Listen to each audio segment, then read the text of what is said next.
तो देखिए, बता रहे हैं कि कैसे आपको आगे बढ़ना है और कैसे सब्जियों को लेकर आपको सतर्क होना है, कैसे इसकी खेती करनी है। डॉक्टर हर्षवर्धन चौधरी, आपके पास भी आऊँगा, आपसे समझूंगा क्योंकि एसोसिएशन डीन हैं आप यूजो अफेयर्स के, और इसीलिए आपसे समझेंगे कि जिस तरह से हम बात कर रहे हैं एकीकृत कीट और रोग प्रबंधन की, इसको लेकर आपकी दृष्टि से आप क्या देखते हैं और क्या हमारे किसानों से कहना चाहेंगे।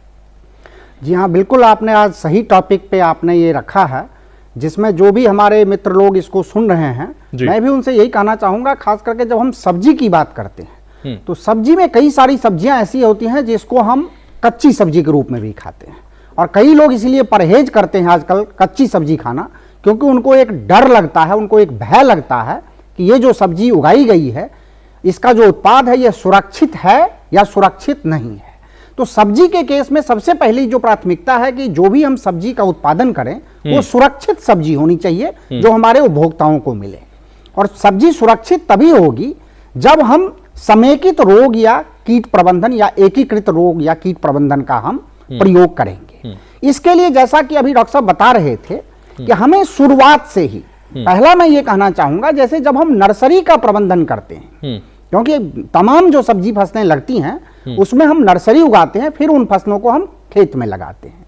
तो जब हम प्रजातियों का चयन करते हैं, पहली सावधानी हमें उस समय में रखनी है। जैसे अभी आपने कई सारी बीमारियों का भी आपने जिक्र किया, इस मौसम में कई सारे जो किसान होंगे वो टमाटर लगा रखे होंगे, टमाटर में जैसे बहुत सारी रोग आते हैं। माना इसके तौर पे जैसे मैं बताऊं, विषाणु जनित एक रोग होता है जिसको हम लीफ कर्ल वायरस कहते हैं, या उसमें जो झुलसा रोग होता है, या उसमें बैक्टीरियल बिल्ट का जो आपने जिक्र किया। आजकल कई सारी ऐसी प्रजातियों का विकास किया गया है जो मल्टीपल डिजीज रेसिस्टेंट, यानी एक ही प्रजाति में अलग अलग रोगों के लिए उसमें प्रतिरोधक क्षमता होती है। जैसे कई सारी ऐसी प्रजातियां, अर्का सम्राट है, अर्का रक्षक है, अर्का अभेद है, जो हमारा वाराणसी का संस्थान है उसकी भी प्रजातियां हैं, काशी अमन है, हमारे जो पूसा का संस्थान है उसकी भी कुछ प्रजातियां हैं, जैसे टमाटर का है tomato leaf curl new Delhi virus resistant 6। इन प्रजातियों का चयन करके अगर हम लगाते हैं तो इनमें बीमारी कम से कम आएगी। दूसरी चीज है कि अगर जब हम नर्सरी हम लगाते हैं, कुछ ऐसे उपाय हैं जो हम नर्सरी में ही हम स्वस्थ पौधों का हम विकास कर सकते हैं बिना किसी रसायन का उपयोग किए। आमतौर पे मैं एक उदाहरण देना चाहूंगा जी, जिसे हम सॉइल सोलराइजेशन जैसे हम कहते हैं।